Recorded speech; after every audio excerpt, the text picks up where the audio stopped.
Script Coach. Welcome. My name is Maggie Mayfield, reading on behalf of Jennifer Bronsnick. I'm so happy that you're here. I am so proud and amazed that you decided to take this first step into becoming the boss of your worry. There's a wealth of information on how to deal with anxiety. Maybe you've already encountered some coping mechanisms, but you haven't found them useful.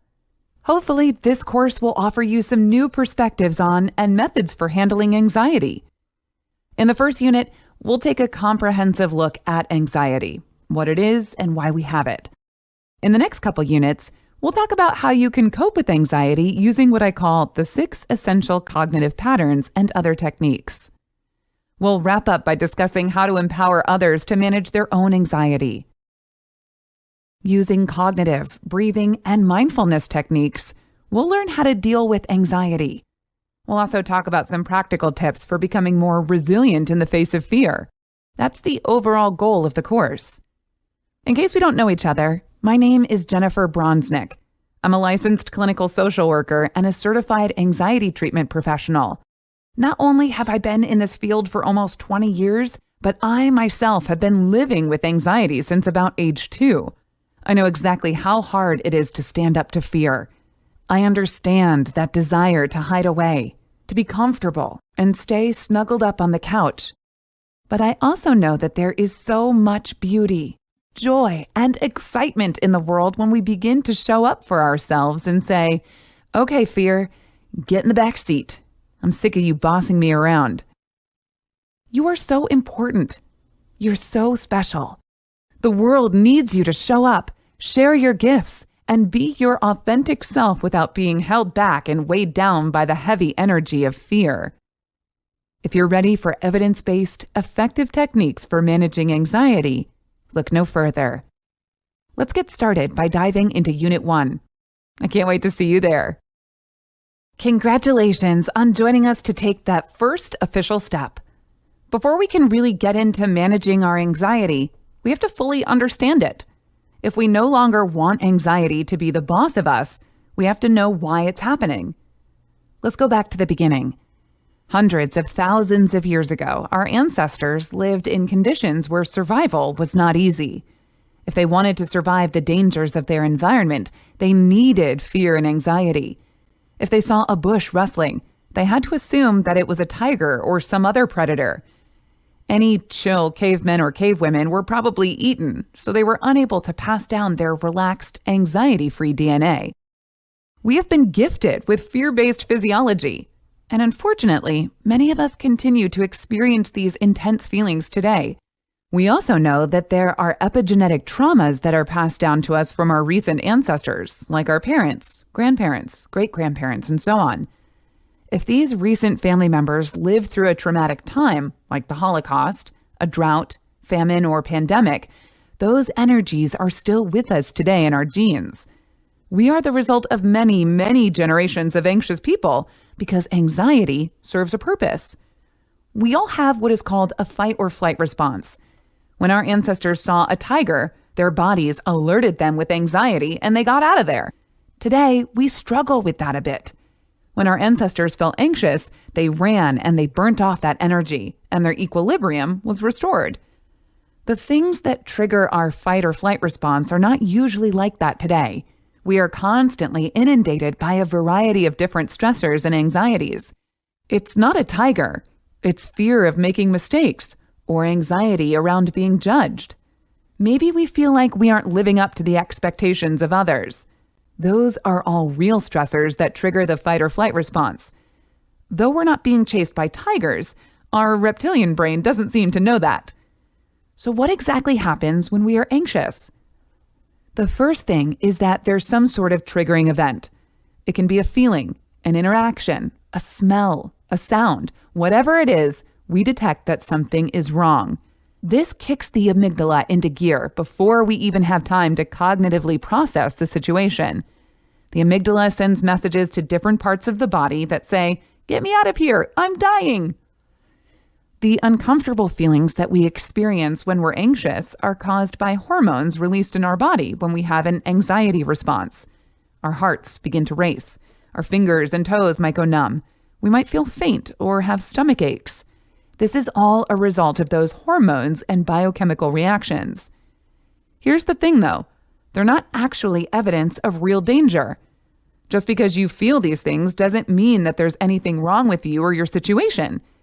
The problem comes in when we begin to worry about these feelings. We worry about our stomach aches and our feelings of faintness. We don't like the way it feels when our hearts race. That's natural, right? What we're experiencing is uncomfortable, so of course we want it to stop. I've noticed that anxious people tend to be very sensitive people. We're sensitive to the shifts in our internal states. Some people don't have this strong sensitivity. They don't notice when their hearts skip a beat or they have a stomach ache. For those of us who are more sensitive, this is where things go haywire. It's important to remember this in those moments where we don't feel well. It is not a life-threatening emergency in reality. It only feels that way because we're sensitive about how we feel, and it causes us to worry more than others might. I'm very sensitive to shifts in my physical state. If I'm a bit dehydrated, I feel it. If I have a little caffeine, I feel it. It has really helped me to simply understand why it is happening. There's nothing wrong. That's important to acknowledge. Everyone has a fight or flight system that's designed to keep us safe.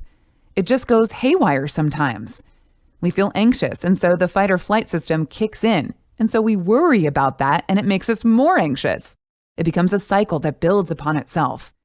When we say, I know what this is, I know this is anxiety, I know I've been through this before and it was okay in the end, we can break that cycle. We can return to a normal resting state and feel better. So that's what's actually happening in your body when you feel anxious. There's a stressor, it engages our fight or flight, and we are sensitive to that shift.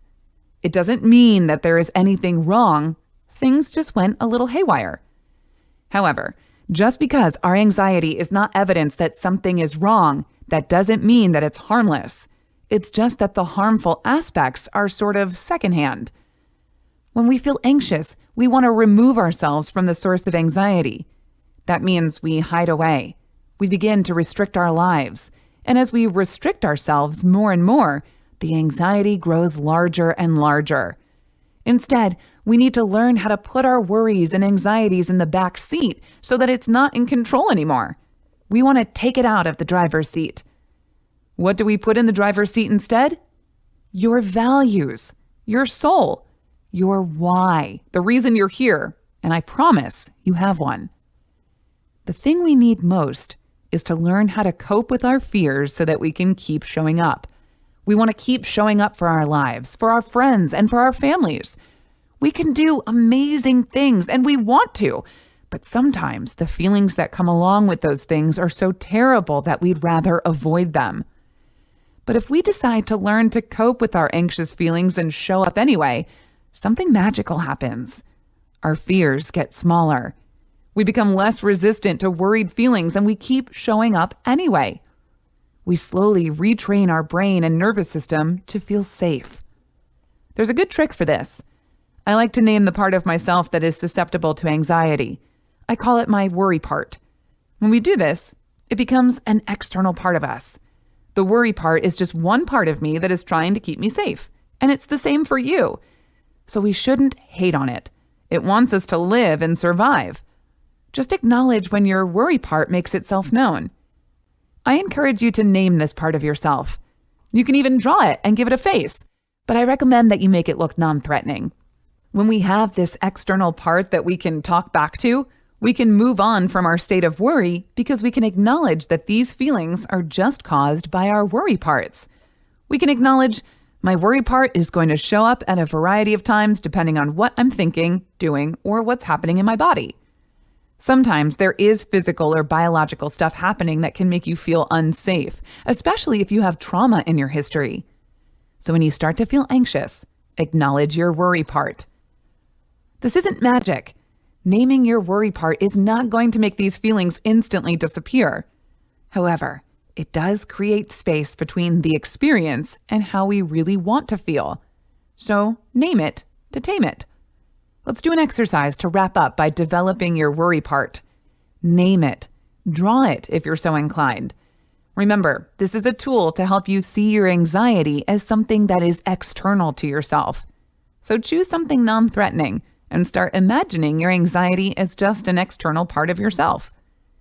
Now we know exactly what our anxiety is, why we feel it, and why it's a problem.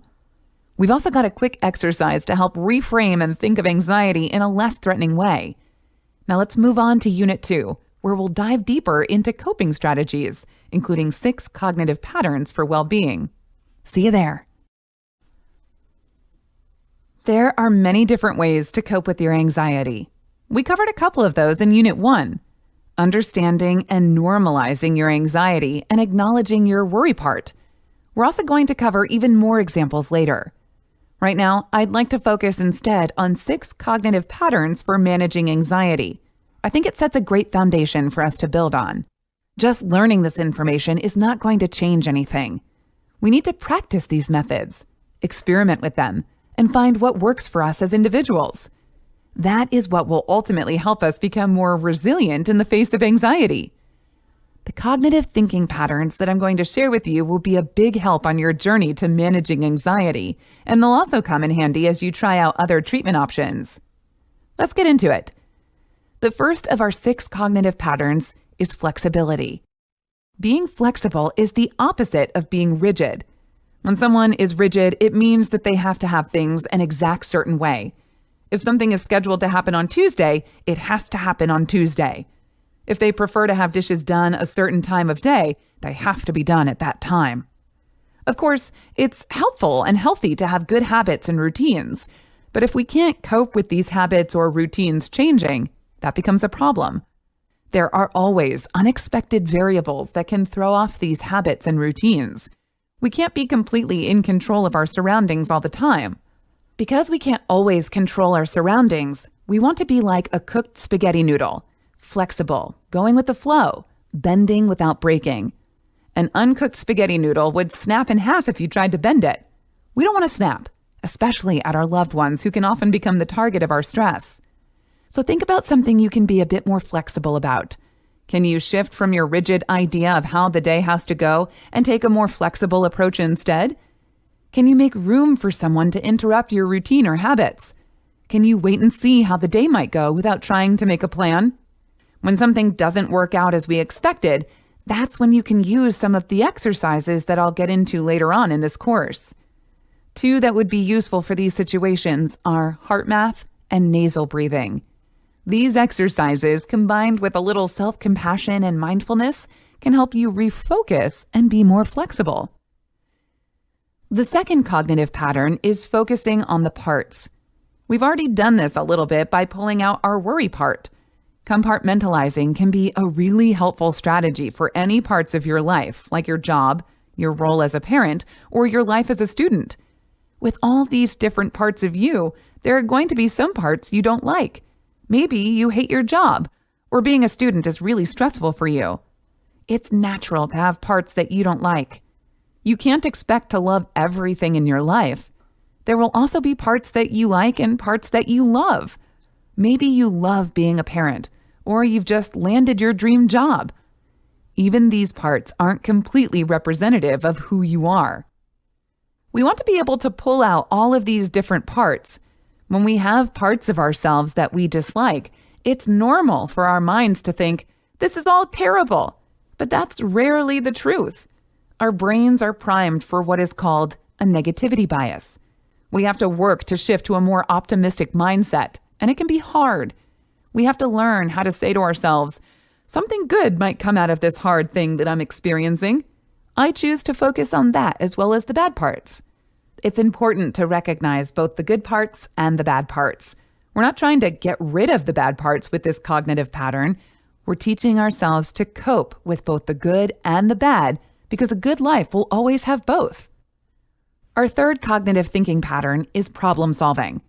Problem-solving skills are essential when we begin to catastrophize. It's really common for people with anxiety to immediately go to the worst-case scenario in their minds. The minute something is not how we expected, we begin to feel anxious and start catastrophizing. I totally get it. I do it too. But we need to break that habit. When you begin to catastrophize, try to shift into problem-solving mode. For example, let's say something is affecting your physical health. You could begin to cycle deeper into anxiety by saying, what if it's something serious? What if I don't get better? What if it gets worse? What if I die? That spiraled fast. We went to the worst case scenario. Instead, start by asking yourself, what options do I have for handling this situation? How can I take action? Rather than wondering, what if, and assuming the worst, you might say, I could go to a doctor. You could think, I might not know what's going on and that's scary, but an expert would know and they would know how to treat it. That's an option for me. I will call and schedule an appointment. Now you have a plan of action. In this example, you've decided to be present in the moment, evaluate your resources, and make a plan. The next time you catch yourself catastrophizing, pause, assess the situation, see what you can address, take action, and acknowledge what you need to simply accept. No matter how well you plan, there are things that are out of your control. You can do all the right things and still get an outcome that you didn't want. So we need to learn how to sit with a certain level of uncertainty and accept them. That is what will ultimately empower you to be the boss of your worries. So far, we have covered flexibility, focusing on the parts, and problem solving. Number 4 in our 6 cognitive patterns for coping is that everything is temporary. Things are always changing. They will get better. They will get worse. Maybe they get better again. Maybe they are neutral. Cultivate a mindset that acknowledges, this time in my life is hard, and then think about what you can do about it. What is something you can do to make yourself feel good? For me, I love going to the beach. The beach is my happy place. I could stay there forever. It fills my soul. Unfortunately, I can't stay on the beach forever, but I do get to visit. I know that it's temporary, but the memories will last forever. I can look back on it and feel happy.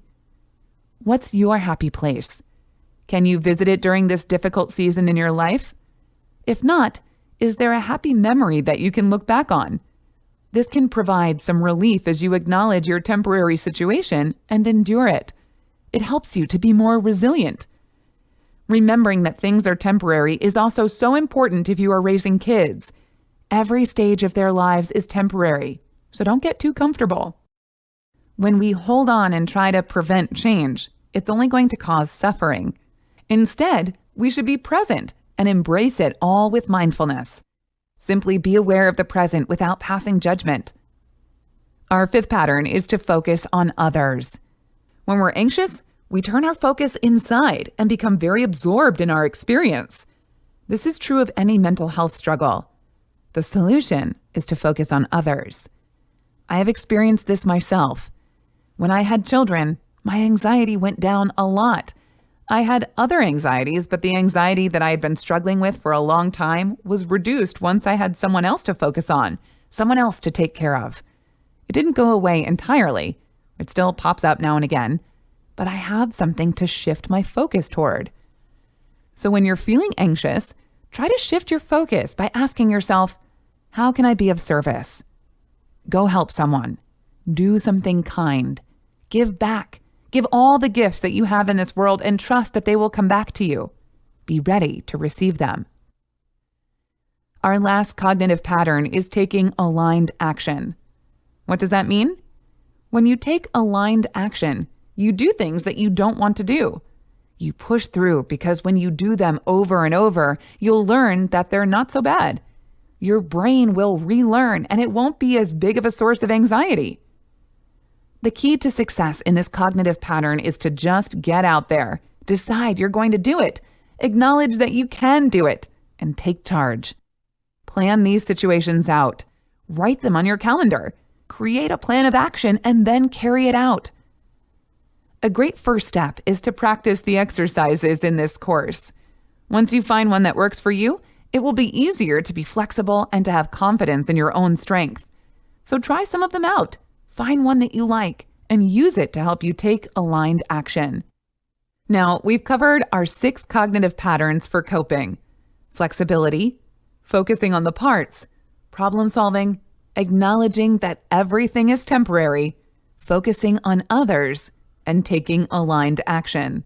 We can use these cognitive thinking patterns as a foundation to help us cope with the anxiety and stress that we experience in everyday life. With practice, we can shift the way we think so that we feel more positive, calm, and confident in our abilities.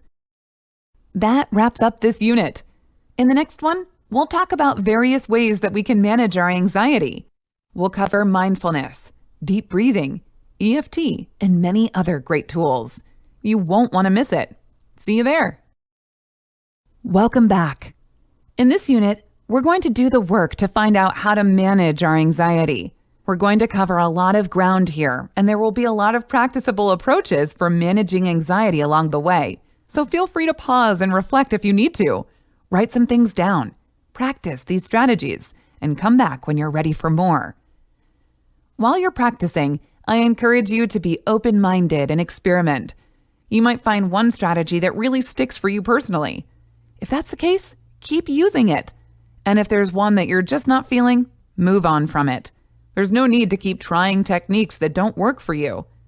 Play around with these methods, see what works, and go from there. All right, let's get into it. I want to start with mindfulness for two reasons. One, it's probably a word that you've heard a few times by now in relation to mental health. And two, it's one of my absolute favorite strategies. You'll find it at the heart of most anxiety treatments. So we're going to cover the basics of mindfulness and make a plan for you to enjoy the benefits of it. Let's begin with the definition. What is mindfulness? Mindfulness is setting the intention to stay in the present moment without judging what's happening. We say to ourselves, this is my reality, and I'm not going to resist it. I'm going to sit with it and allow it to simply be. This is hard to do. We do many, many things to try and avoid being present with our feelings because they can often be uncomfortable.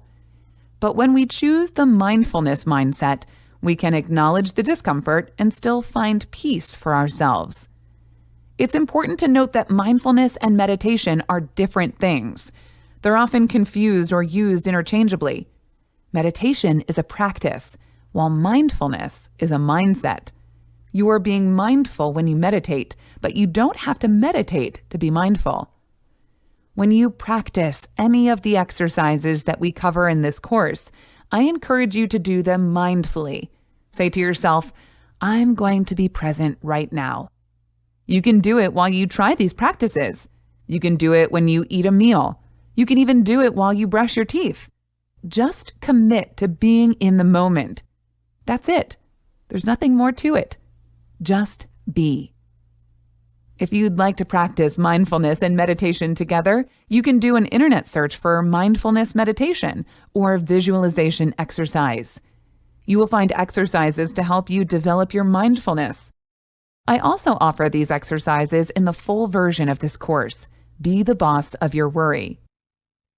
Another important foundational strategy for managing anxiety is deep breathing, focusing on your breath. That's a common way to work mindfulness into your routine. The reason that it's such a useful strategy for anxiety management is that it's the only part of the human physiology that we have complete control over. Whenever you're awake, you can choose to adjust your breath. With this strategy, I encourage you to control the things that you can control, which includes your breathing. It's important to note that deep breathing is not some magic pill for difficult emotions. It can be relaxing, but it can't fix everything.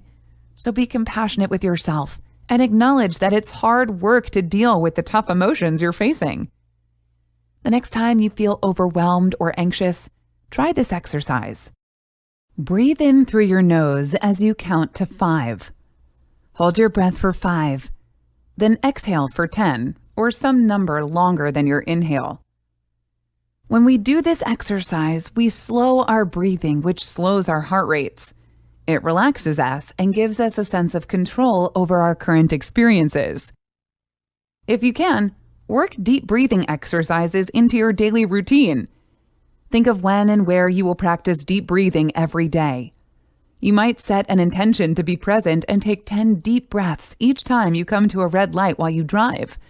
Maybe you set an intention to be mindful and take deep breaths for 5 minutes each morning before you get out of bed. Whatever you choose, it should be a routine that you can easily work into your day without adding any stress or frustration.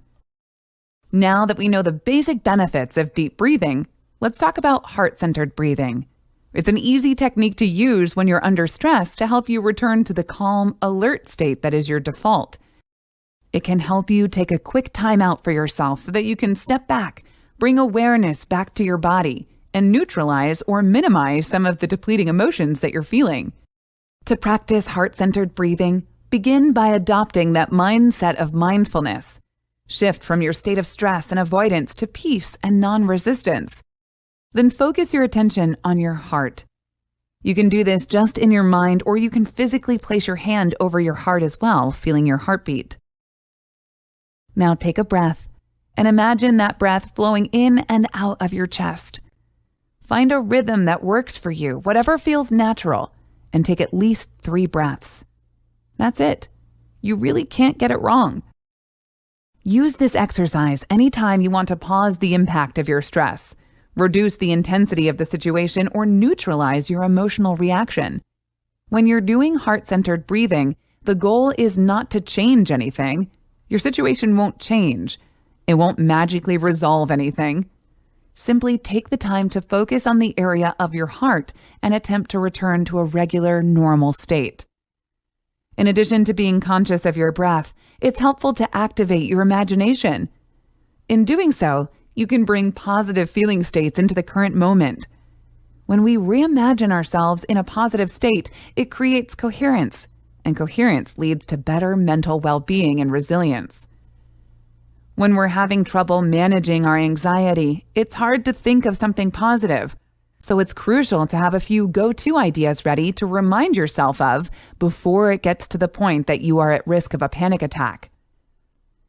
In a moment where you feel calm and safe, create a list of positive images, memories, or places that you can revisit when you feel anxious.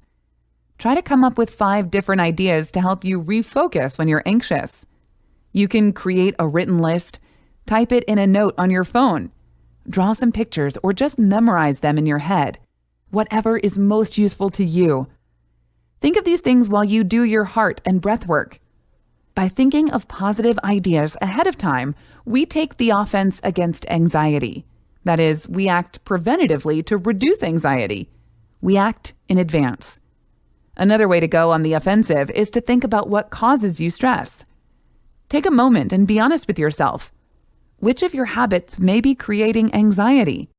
Which of your habits is reducing your anxiety? Assess what you have control over and what you don't. For instance, you can reduce your caffeine intake, but you have no control over the actions of others. On top of understanding what causes or reduces anxiety, we need to understand how we respond to anxiety. Which physical symptoms do we experience? For the next week, observe your own reactions to anxiety. What are the physical sensations? Be mindful of these experiences. Without judgment, recognize how you feel. Get used to those feelings. Accept them as a part of life and keep moving forward. Remember, the goal of this course and the goal of anxiety management is not to feel good all the time. It's to get better at managing any feelings we have, good or bad.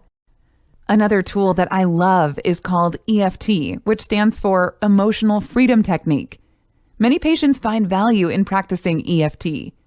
Research into its effectiveness is ongoing, but some studies associate it with positive mental health outcomes.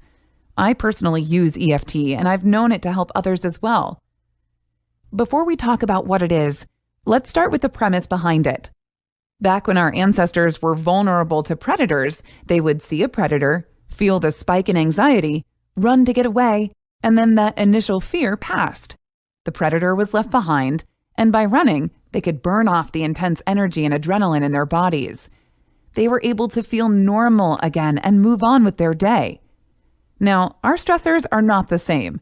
Stress sticks with us, whether it's the result of big or small traumas. Our stressors may not be one exact target like a predator. It may be stress around meeting the expectations of others, things we see on social media, the news of the world around us. These are things we don't have total control over and that we always escape. So when that stress is all around us and we can't run to burn off excess energy and adrenaline, that's where EFT comes in. It can help you calm down when you're in a pinch. Here's how the process breaks down. Think of something right now that's causing you distress. It could be your family, your job, your home, your emotions. Try to start small. When you have something in mind, rate how much stress you are feeling on a scale of 1 to 10. Say out loud to yourself, even though I am feeling, fill in the blank, I'm choosing to have compassion for myself and accept this moment. As you say this out loud to yourself, touch, tap, or rub the first point. This point is on the outer side of your hand along your pinky and the side of your palm. It's also called the karate chop point. So express your intention of staying in the present, talk through your feelings, and touch, tap, or rub the first point. The next thing you're going to do is tap the top of your head with your fingertips.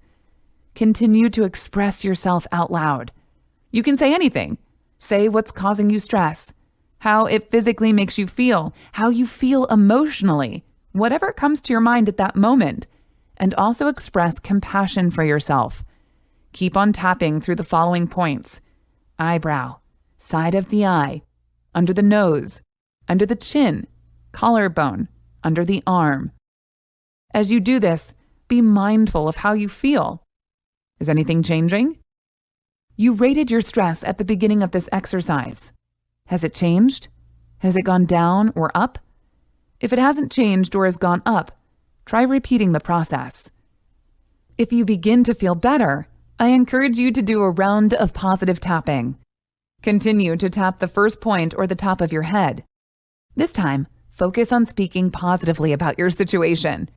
This could sound like, I am stressed out because I have a lot to get done at work today, but I am good at my job and I can handle it. I have completed workloads like this before. I know I am capable. The overall point of this exercise is simply to feel our feelings. They can't hurt us, and when we practice EFT, we can reduce our anxiety while acknowledging our feelings.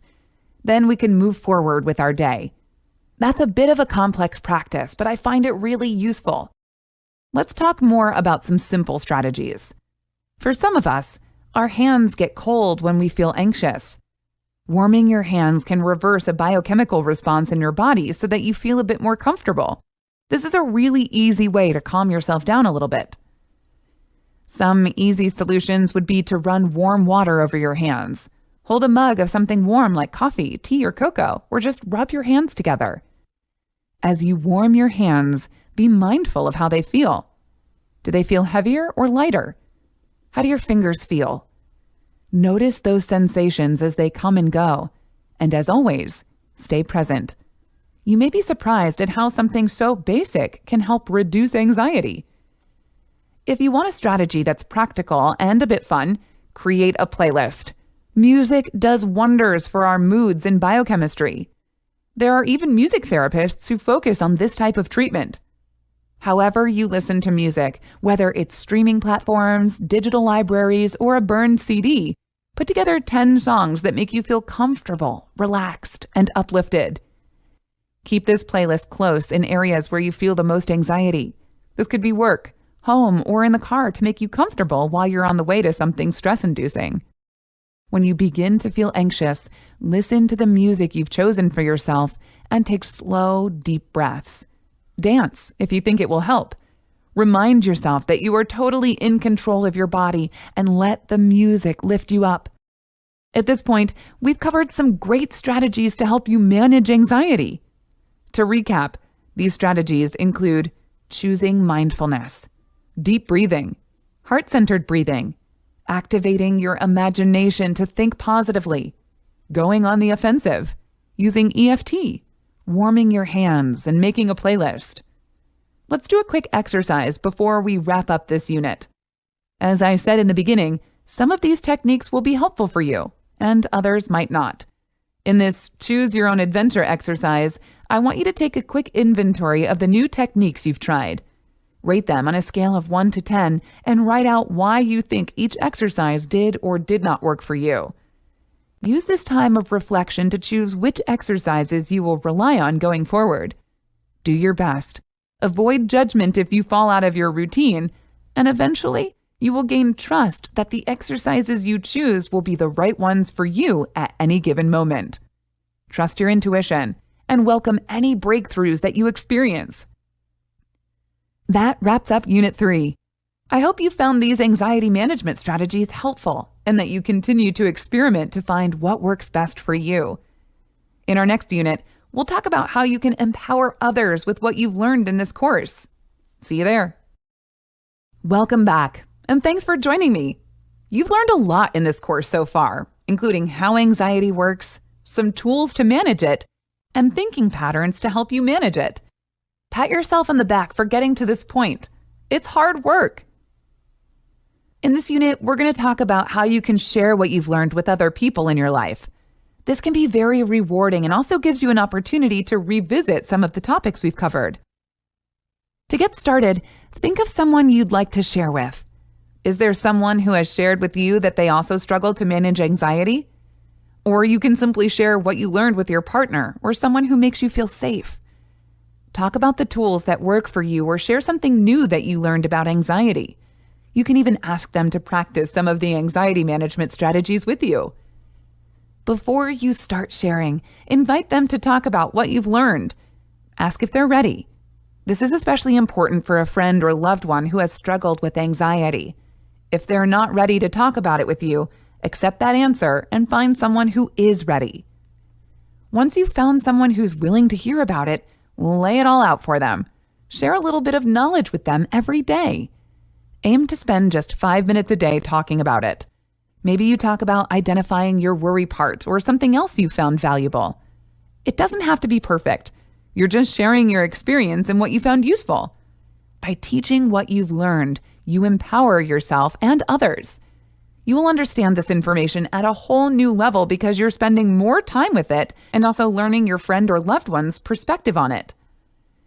If you've created that list of your favorite exercises, reference that. It will help you remember which exercises you liked and why. This is fun to do every day if the person you're sharing with is into it.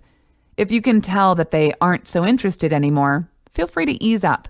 You don't have to talk about it every day. Maybe you switch to every other day or once a week. Try to mentally take note of what they like or seem excited about and go from there. If they seem interested in meditation, talk more about that. Maybe offer them a link to a guided meditation session that you really liked.